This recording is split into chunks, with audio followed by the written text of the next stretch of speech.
रात गहरी हो गई मगर इमरान खान की बहनें अपने भाई से मुलाकात के हक के लिए अब भी सड़क पर खड़ी हैं। गोरखपुर नाके पर एक गैर मामूली मंजर देखने में आया। इमरान खान की बहनें अपने ही भाई से मुलाकात की इजाजत के लिए घंटों से धरना दिए बैठी हैं। वर्कर्स की बड़ी तादाद वहां मौजूद है और सबका एक ही मुतालबा है।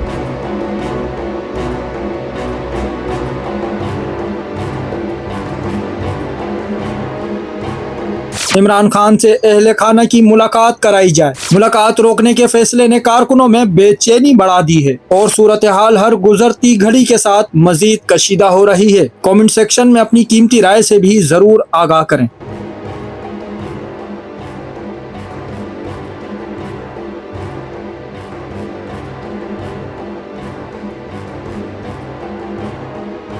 चैनल को सब्सक्राइब करें, फॉलो करें, वीडियो को लाइक और शेयर करें। शुक्रिया।